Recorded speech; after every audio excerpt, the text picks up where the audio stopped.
पूछती है ये पहचान मुझे कहाँ ले जा रहा है, नानी के ले जा रहा है, मुझे कोई खिलौना खरीदने के लिए ले जा रहे हैं। उसकी छोटी सी जुबान, नन्ही मुन्नी जुबान याद कर सकता है कि जिसके घर में औलाद है, जिसकी बेटी है, उसकी गोद में खेल रही है, उसे क्या पता था कि उसका बाप उसकी जिंदगी को खत्म करने के लिए ले जा रहा है।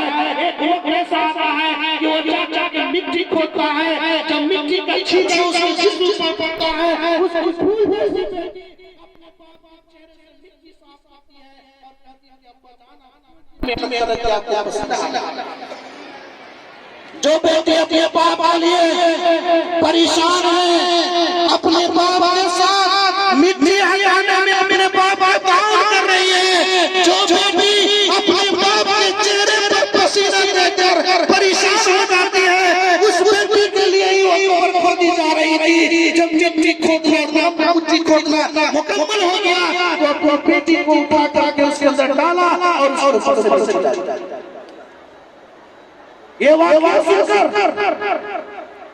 दुनिया के अंदर जितना भी संत इंसान हो सकता है वो सब समझते हैं। बेटी ने बाप को पुकारा, मेरे अब्बा जान मुझे क्यों दफन करना चाहते हैं, क्यों मारना चाहते हैं, मैं ऐसे कोई फरमाइश नहीं करूंगा, मुझे कुछ नहीं चाहिए, मुझे जीने का हक दे दीजिए। लेकिन उस जमाने का जो दस्तूर था और जो सोशल इंसान था, अपने कबीले की रीत के मुताबिक अपनी बेटियों को जिंदा करता चला। दीन इस्लाम ने उसके इस काले कारनामे और कठोर कानून के खिलाफ कुरान ने आवाज उठाया और उसकी अहमियत को उजागर किया।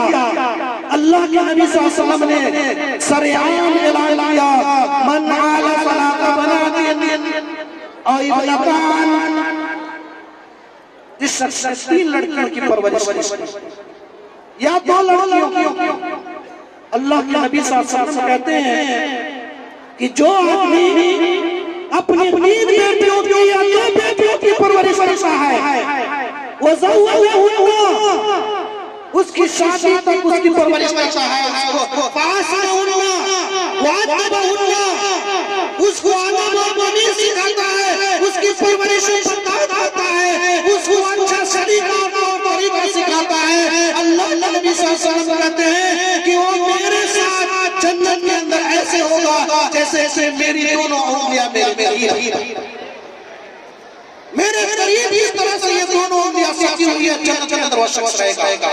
जब कुरान ने बेटियों को जिंदा दफन करने पर रोक लगाया तो बेटियों की परवरिश की फजीलत में बयान किया और हदीस के अंदर बेटी की तरबियत पर, बेटी की परवरिश पर, बेटी की परवरिश पर जितना सवाब बताया गया है उतना उसी के मुताबिक पूरे कुरान और हदीस के अंदर बेटे की तरबियत और परवरिश पर कोई सवाब नहीं है।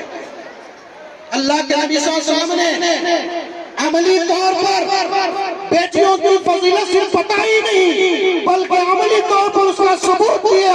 अल्लाह के नबी सल्लल्लाहु अलैहि वसल्लम की बेटी है फातिमा रज़ियल्लाहु ताला अन्हा, वो अल्लाह के नबी सल्लल्लाहु अलैहि वसल्लम की बेटी थी। कहा कि फातिमा मेरे जिस्म का हिस्सा है, जो शख्स फातिमा से मोहब्बत करेगा वो मुझसे मोहब्बत करेगा और जो फातिमा से नफरत करेगा वो मुझसे नफरत करेगा। आज की इस तरक्की याफ्ता दौर में दुनिया बड़ी तरक्की कर रही है, हर शख्स खुशहाल हो चुका है। आज कोई बेटी को जिंदा कब्र खोद कर दफन तो नहीं करता, लेकिन उसको मारने के बहुत सारे तरीके मौजूद हैं। आज पूरी दुनिया के अंदर औरत एक चुनौती बनी हुई है कि जिस औरत को जाहिलियत के जमाने में जिंदा तरगोर करने का रिवाज किया था, उस औरत की जान अगर बचाई तो अल्लाह के नबी मोहम्मद रसूलुल्लाह सल्लल्लाहु अलैहि वसल्लम ने बचाया और कुरान ने बचाया कि उसके खिलाफ जंग करना शुरू किया। आज कहते हैं और यह हकीकत भी है कि औरत के बगैर दुनिया नहीं चल पाएगी, औरत के बगैर कोई इंसान जिंदा नहीं रह पाएगा। अल्लाह तबारक तआला ने इस कायनात को अगर खूबसूरत बनाया है तो मर्दों के साथ साथ औरत को पैदा किया कि औरत मिल करके और मर्द मिल करके जिंदगी की गाड़ी आगे बढ़ाएंगे और पूरी दुनिया के अंदर, बल्कि जब तक कि क़यामत का मन हो जाए उस वक्त दुनिया को आगे बढ़ाने का ये सिलसिला कायम रखेंगे। अल्लाह ताला ने औरतों को बड़ी फजीलत दी, उसको ऊंचा मकाम दिया, उसका एहतराम किया। ये तो रही औरत की पैदाइश और बच्ची की परवरिश और उसके जिंदा दरगोर होने का मामला, लेकिन आज के इस दौर में बहुत सारे ऐसे मिजाज के लोग हैं या ऐसा कुछ है कानून की तरफ से या दुनिया के अंदर एक ऐसी रवाज चल चुकी है, कहते हैं कि 2 से ज्यादा बच्चे अच्छे नहीं। हम तो हमारे तो छोटा परिवार सुखी परिवार, इसलिए औलाद ज्यादा अच्छी चीज नहीं है। ज्यादा औलाद होगी उसके खाना खुराक का इंतजाम करना पड़ेगा, उसको कपड़ा देना पड़ेगा, उसके दवा खुराक का इंतजाम है, उसके स्कूल का उसकी पढ़ाई का खर्च उठाना पड़ेगा। कुरान ने एक बहुत अच्छा सुझाव दिया इस मामले में। जब ये लॉजिक चल रही है कि छोटा परिवार सुखी परिवार, तो कुरान ने इसका बहुत ज्यादा सलाह किया। और सलाह क्या है कुरान का? कुरान कहता है ला तक़्तुलू औलादकुम खशियत इमलाक़ नहनु नर्ज़ुक़ुहुम व इय्याकुम।